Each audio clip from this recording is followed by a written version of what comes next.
Whew, we're live, dude. We're live. Episode 67. This Life in Tech. I'm Jason. Hi, everybody. And I'm Dan. We Good are morning. Early today. Good morning. I haven't even had my coffee yet. Man, I went to I found a Target and I went and got myself a nice coffee mug. Because I don't know about you, man, but I get tired of drinking out of like steel thermoses. No, yeah, I don't. That's like when I'm on the go. Yeah. I don't want that stuff spilling in my Lexus. Well, you know, it's like drinking good beer out of a can, right? It just has a metallic taste to it. Well, yeah, and it's not BPA. Right. It is. Right. What the hell you're getting from all that shit from a can? Who drinks beer from a can anyway? Savages. Oh, I'm gonna have to do it. I'm gonna have to do an episode on just beer making. We should, I was thinking about that. Man, I don't even know if we're going to get the shadow banning because now this is interesting. I used to brew my own kombucha tea. Yeah. And once all the stuff gets here, all my equipment's in there. I'm going to start up my brew again, man. And we should have like a general brewing conversation because there's a lot of overlap between fermenting tea and fermenting hops and grain. Yeah. Well, the funny thing is I basically tell people, can you boil water and make tea? Yeah, then you can brew beer. Yeah. Yeah, it's just a different timeline of sorts, right? One of the things I've been curious about too is I have a general understanding of how to ferment honey to make mead. But what I don't know is if you can synthetically accelerate the process, right? So like the analogy for me is a diamond. You have real diamonds, which are compressed under extreme pressure and heat in the earth. And that's how you get a diamond formation, right? But you can synthetically create that. And it's a real diamond. In fact, it's so real, that's why it's fake. But it's real. It's just created in a lab. So I'm really interested in figuring out if I can do that with mead. Because if I can do that with mead. Yeah. I mean, you can speed it up. The issue, though, is not so much of the process of getting the alcohol to turn into alcohol more quickly. It's whether or not it's going to taste like mead or is it going to taste like alcohol. It's right. The idea of getting all of the flavors melded together to where it's now drinkable with a taste, a pleasant taste. Like right. The more complex you make the beer, the longer it's got to sit in the cask. Well, I wonder to what degree it's like, there's a huge initiative for lab-grown meat. And, I mean, that's a synthetic product, but it's real in the sense that it's real, quote-unquote, animal carbon chain-based protein. So I wonder if that's a sensible approach like with mead or even kombucha or any fermentation process. Is the way to accelerate it by trying to control the environmental variables and accelerate them? Or as I understand it, what these companies do with artificial meat is they just essentially reverse engineer the carbon chains, so to speak. And they create it atomically up, kind of like what were those machines called in Star Trek? I don't remember, man. The little thing, they hit the button and it looks like a microwave and the food comes out. I don't know. Star Trek fans were always inferior to Star Wars fans, so I didn't really pay too much attention to it. Yeah, well, I mean, they're all in the hierarchy underneath Lord of the Rings, so there's only one real trilogy, brother. Middle Earth, not the galaxy. Who cares? It's just because you are a dwarf. That's the only reason why you think that. Well, hey, man. I'm not going to argue that. Yeah.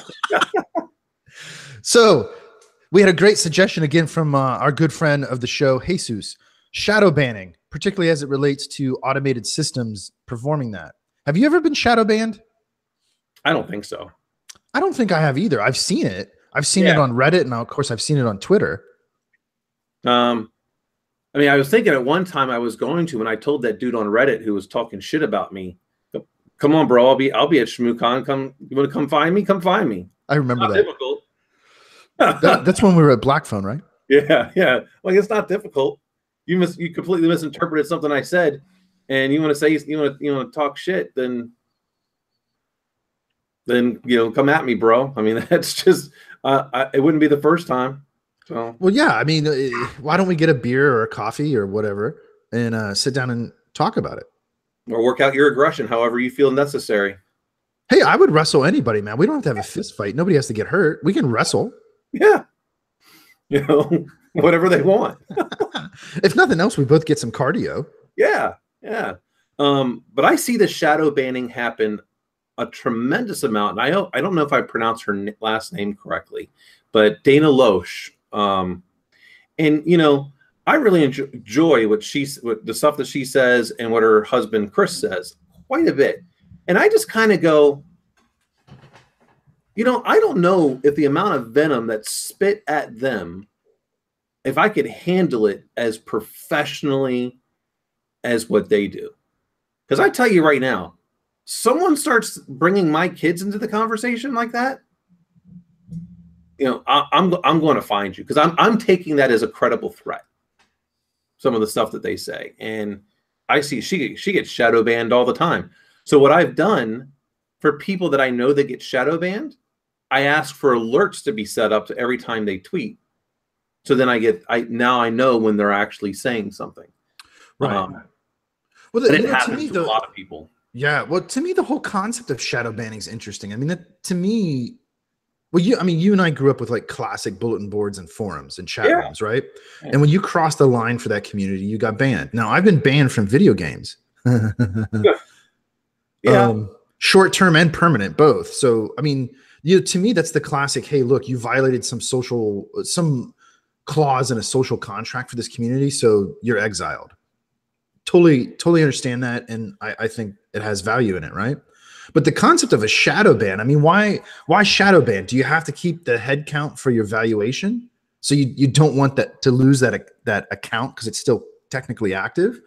Or are you trying to just mute somebody? Which I categorically disagree with. Look, you know, you and I don't necessarily have the same philosophy around guns. And those aren't people that I necessarily would follow in the sense that I'm really interested in what they have to say. But I find the value in having them say what they're saying, whether I agree with it or not. And to shadow ban somebody in an attempt to mute them or silence their words, to me, runs contrary to the internet itself. Yeah, I think they do it because it's contrary to what they want to believe. And you know, I just don't get it. I mean, this is the part, and I won't go. I might wind up going too far down this path. People want to say, "Oh, you're blocking my First Amendment right." No, you're not. The First Amendment is only freedom of speech from the government. I don't like what you say. I can kick you out anytime I want. I can fire you from a company. You don't have freedom of speech from society. You can't just go and say whatever you want because you feel like it. You can just say, I disagree with anything that the government is doing without fear without fear from prosecution from the government. I can walk up to the president if I so chose to and say, you're a clown. You're an asshole. Nothing can happen to me. I can't threaten him. Don't threaten a public official. That's not freedom of speech. But I can say, hey, you're anything I want to a government official. I could say F you to a cop, and it's been done many times. And then they'll try to say that you're using profanity or whatever, blah, blah, blah, blah, blah. And every single time they get thrown out of court. Yeah. Yeah. I mean, you might have to take the ride, but you'll probably beat the rap. Yeah. So Twitter, they have a service that's supposed to be out there to give everyone a voice, even people who probably shouldn't have a voice. So if that's your platform, just because someone says something you don't agree with, why do that? What's the upside? You get a one-sided platform? Well, and in fact, there's a bit of scientific evidence, and other people talk with more expertise about this than me, but tangentially I understand it because there's actually a bigger point I want to make as this relates to artificial intelligence, which I think was Jesus's point. It's not only counterproductive because you're creating an echo chamber, which obviously there's intent behind that, right? And I understand that. I completely don't agree with it. But here's the worst psychological construct that stems from this is if you don't allow things that you disagree with or don't like to take place, you force them to take place behind the scenes. And then you lose the ability to see it, right? Mhm. And that becomes increasingly dangerous as it relates to ideologies, which let's talk about Twitter, because, you know, you and I use Twitter quite a bit. That seems to be the motivation a lot of times with the silencing or the shadow banning, as it were, or even YouTube with demonetization of certain videos or channels.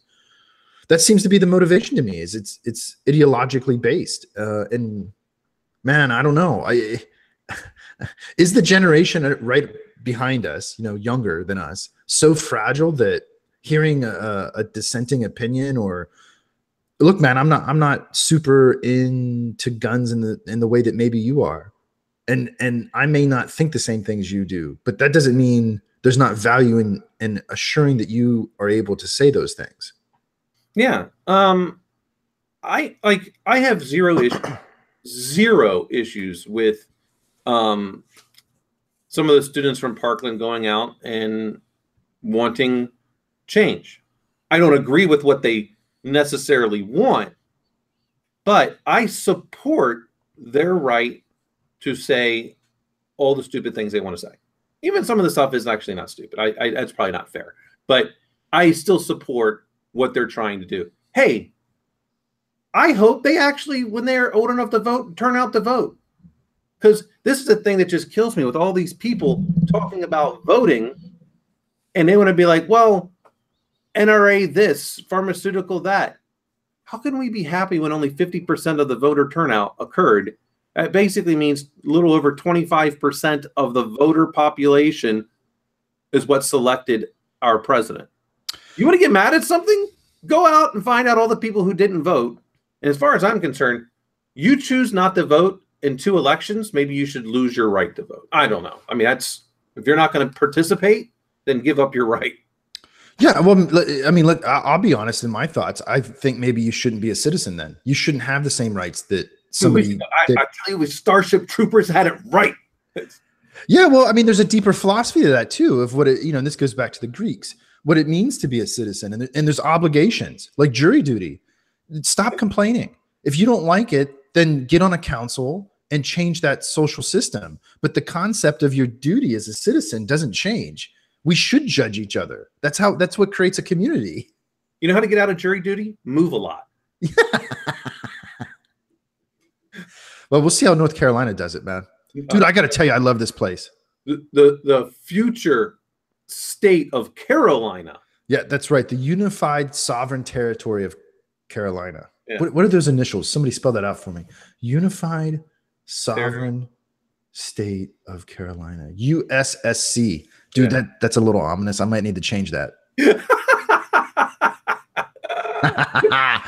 So here's the thing that I think Jesus was getting at. He'd have to weigh in on this, but here's what I think about.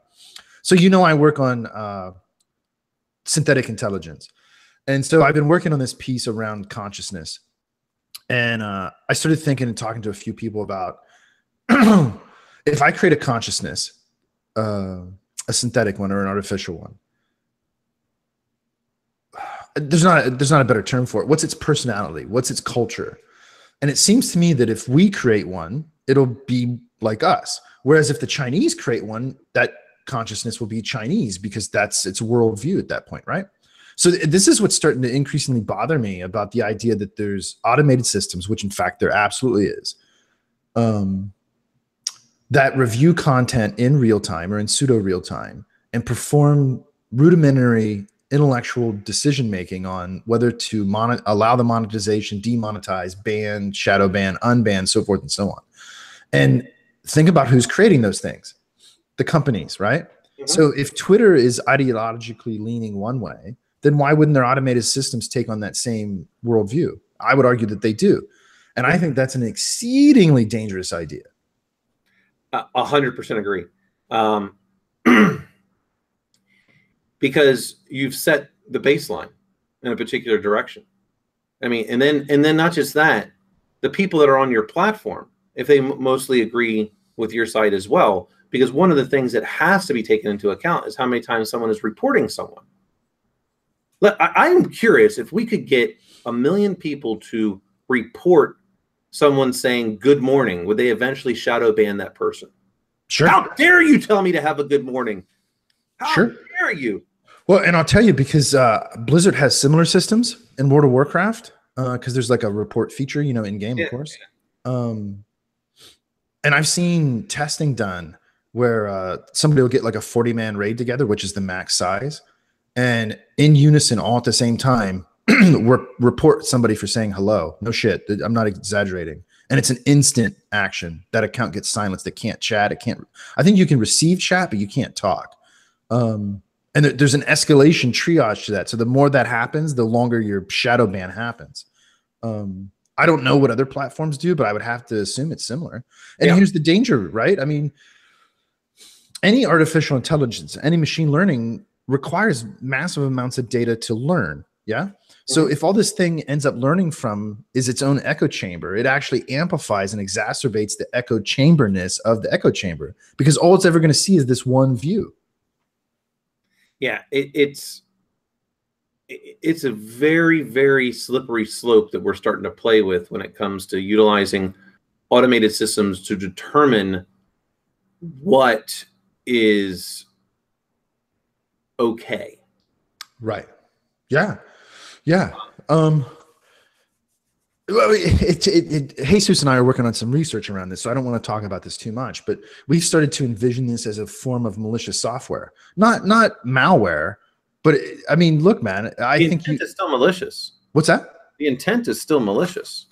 Yeah. Yeah. I'm trying to cause harm. Well, and this is the interesting thing. So a study came out, I think this week or late last week, where through some analysis, the team demonstrated that the tipping point for an opinion shift is around 25%. And this is how a minority can become the majority. It's around 25%. Right. Okay, so if you have an automated system, like let's say some back-end machine learning in Twitter that's policing content in real time. So this happens as it's being posted. Remember this. This is important, right? So it's not posted and then reviewed. It's reviewed in stream, right? Right. Okay, so if that thing in stream is shadow banning and muting, then how can you ever accrete 25% of a minority opinion to change its view? I don't think you can. Which means it'll never change its view once it's established. That's what I'm saying. Yeah. Yeah. I think I'd like to test that and see what happens. I don't know exactly what they're doing. I have some guesses, but that's really dangerous socially, man. Yeah. But 25% is a lot. It is. Well, yeah, sure. You know, how you bound the population, but well, go back to voting. How did we get Donald Trump? 25% of the people voted. Yeah. For him. That's right. That's right. So you can say he didn't win the popular vote and whatever that means, and you can blame the Electoral College and all, whatever. The fact of the matter is, neither did Hillary Clinton. Okay, right. I mean, right. Whether any of that is true or not, what's true is the tipping point for Trump to be elected was reached. Yeah, true. That's it. And that's how it happened. You can say it's a minority of the U.S., and I would suspect that it is. And I have a strong suspicion where those people are located. I mean, you can look at some heat maps with other factors. But nonetheless, 25% is still a huge part of, let's just round it off and say 350 million. That's a lot of people, man. Yeah. Yeah, it is. You know, the interesting part in all that is they can tell based on what, like, because here's the thing. Democrat states, they flip-flop. Republican states are Republican states. The chances of them flip-flopping to another state for president, small chance. So really, it's when the Democrat base is not solid. Mm-hmm. When a blue state goes to red, that's when a Republican president occurs. And look at the amount of blue states that went red in the Donald Trump election. Yeah. It was enough of a 25% to make that difference. Yeah. Yeah. Interesting. You know, I just, for me, unless you're the only way, if I had a platform, the only way someone's getting banned, you threaten someone, not having it. If you want to go to that, you know, go to Facebook. I don't care. You're actually promoting hate speech. You're literally going after and saying, like, you know, you're a Nazi and you're promoting it's again the same thing. The of people that are not, of Aryan blood, so to speak, then you're, this anything promoting hate speech. And I don't mean, hey, I don't like you. Hate speech to me is not someone that is a gun advocate or not a gun advocate, or someone that's pro-abortion or pro-life. Those things are not hate speech to me. Those are all political. You start saying because you're someone of you're female, and I start saying, oh, you're inferior. No, don't need it. Oh, you're African American, therefore you're this. No, off the platform. By hate speech and threatening. Outside of that, say whatever you want. Well, as you would classify me as a heathen, it's not just me; it's many people, but that's okay. as a externally categorized heathen that acts out a Christian ethic, you can summarize the 10 Commandments easily in one sentence. Just don't be an asshole. Yeah. That's really it. And that, being an asshole is immediately detectable. Now, it's not always for the self because, well, we're ourselves and it's hard to manage yourself, right? Psychologically. But that's why a community is so important, so that you can say, hey, look, man, you're being an asshole, knock it off. Yeah. And really, most people don't need more than that. And I say most because I don't think the majority do. It's a minority that tips past that 25%, like with this shadow banning behavior, because they view it as a good action, a good ethic. And it's simply not, man, for the reasons we've pointed out and a host of other ones. Yep. Yeah. And, that's why I always take the phrase, which is probably one of my favorite, and I live by it. Never mistake my kindness for weakness. I'm kind to everyone that I meet. But if you're not kind to me, my response will surely not be weak. Alphonse Capone. Yeah. Yeah, well, but it's true though, man. I mean, anyway, I don't want to get in. Well, I don't know that we want to get into a big conversation because we happen to, I think, identically agree here on how to behave in public, and public in the sense of with other people, right? Not public like the mall versus at home. Yeah. But this idea of shadow banning, man, I wonder if it's going to survive or what's going to happen to it. I mean, I understand the need because of the scale of the service. Like if I was running the company or you were, I'm sure you would think the same thing. Like, man, well, what am I going to do? Hire a call center in Brazil to police these posts? I mean, that's not scalable, and it's not financially responsible. So use technology to do it, but how do you do that without creating this horrible echo chamber of shadow bans? And norms and morals change over time. Sure.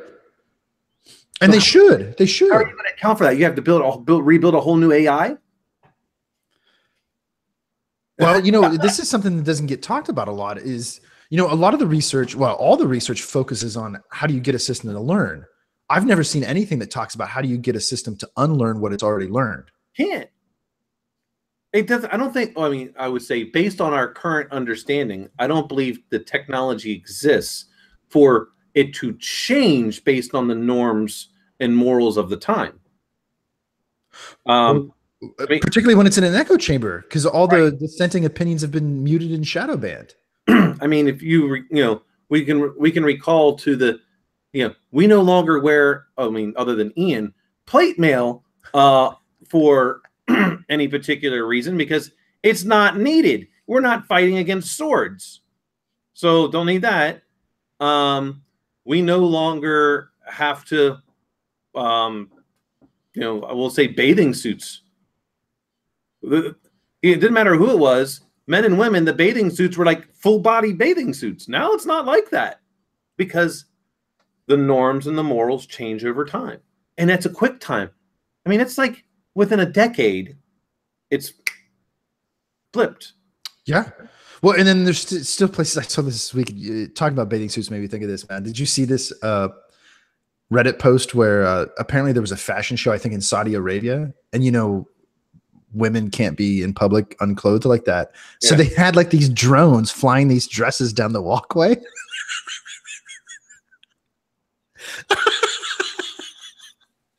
Now, look, man, culturally that worked for them, right? So, I'm not necessarily going to make. I don't even know what to say to that. Yeah, I'm not going to make fun of the culture. I'm not Saudi Arabian. I mean, I think it's a bit ridiculous, personally. But Okay, so how is their shadow banning AI going to act versus ours? And what happens if those two get into a shadow banning disagreement? You know, it makes me think about creating a Twitter bot, which is trivial, to just like you said, find purported shadow banned people and just in mass repost their content. Yeah, it wouldn't be difficult. No, not at all. I mean, I have one that retweets for me every morning now. It's not that hard, really. Yeah, I think the hard part is actually knowing whether or not somebody is shadow banned. it's true, and that's, and we know certain people get shadow banned all the time. So yeah, I just I understand it. Like I said, I understand it, and I understand the need to automate it because it has to scale. But man, that makes me a little concerned for the long term. Not only the long term usability of the service, like even as an investor, I would be thinking about that. But it certainly makes me think about the long term ideological impact of. I mean, I use Twitter. I can see what pops up, and it's like, well, I mean, why is this in my feed? I don't get it. I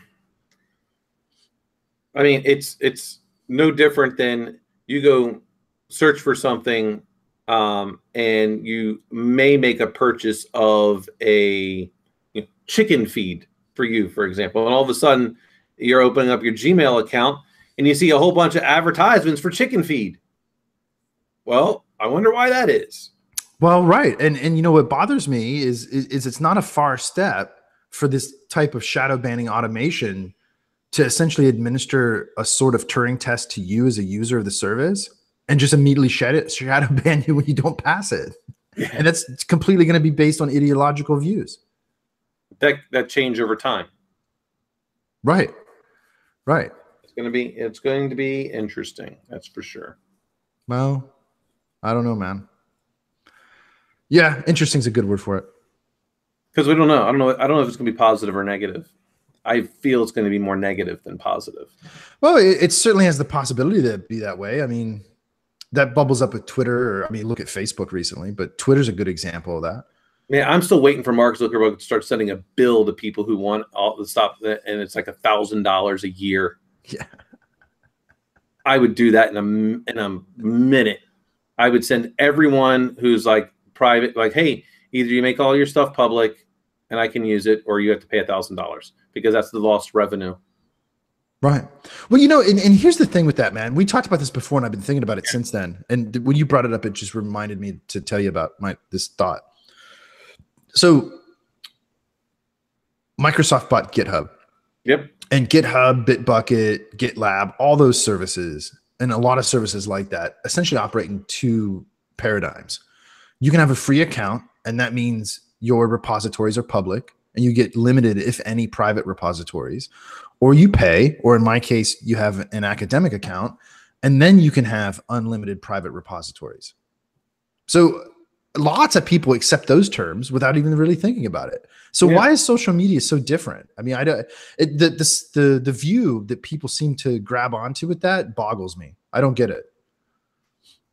It's because everyone's a victim. Yeah, yeah. That's really what it comes down to. We have a society that's right now going towards, if you're a victim, you will be protected, even if it's not even a true harm has been caused to you. Well, I mean, not only will you be protected, you'll become famous. Yeah, yeah. And it's a bad precedent we're setting, because it is. Other cultures don't care, and good luck. We may all be speaking, Chinese at some point, Mandarin. We may all be speaking Mandarin. Yeah. Wait, see, this is my argument, and this will be coming out in some of my essays here shortly. Because I don't think we'll be speaking Russian, because I think China will destroy Russia. They'll just gobble them up, man. I mean, that's for sure. Here's what it's like risk and risk management, right? You and I have talked about this before, where the popular view of risk is take an inventory of my assets, figure out what their evaluations are, figure out what the probability of harm is, and then I can compute a risk metric, right? Right. And I have yet to see a single risk framework that includes a step in the process whereby we have to ask ourselves, can I get rid of any of this stuff?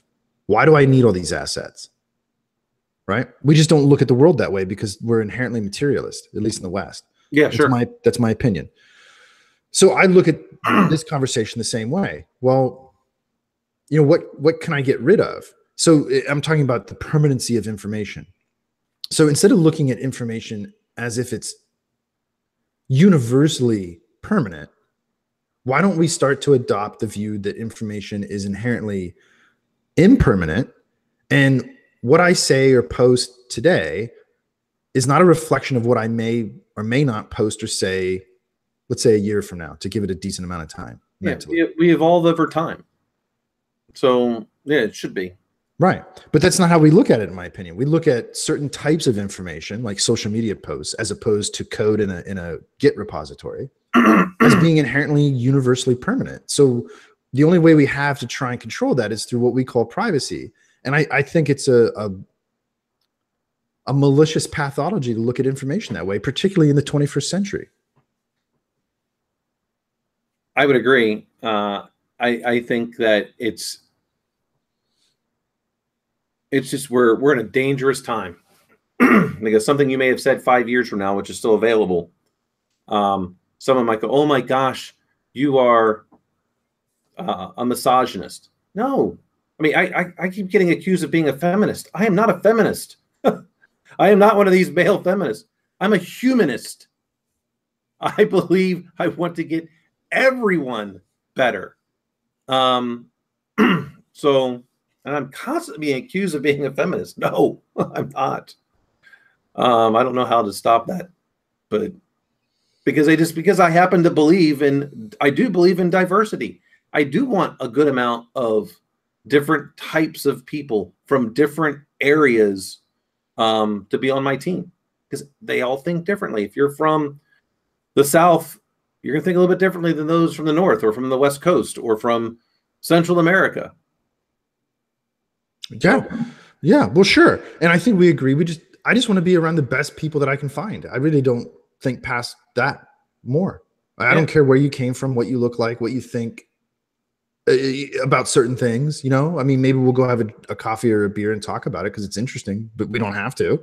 Yeah. I just want to get shit done. That's it. All I care about. Yep. So anyway. Well, man. That was a pretty in-depth shadow banning conversation. I like that, man. Yeah. What did you not announce what episode we were on? Yeah, episode 67. Okay. Just wanted to make sure. I wasn't sure if you did that in the beginning. Oh, I did. I was just, dude, I'm continually shocked by how good this internet is now. Well, check this out. And I'm now on my big desktop, and that doesn't have a Wi-Fi card. So when my office shows up, I have a Wi-Fi extender. And man, I got the really high-end Nighthawk Netgear stuff. Yeah. Dude, it's worth every penny. So I'm wired into the extender that's connected to the main access point.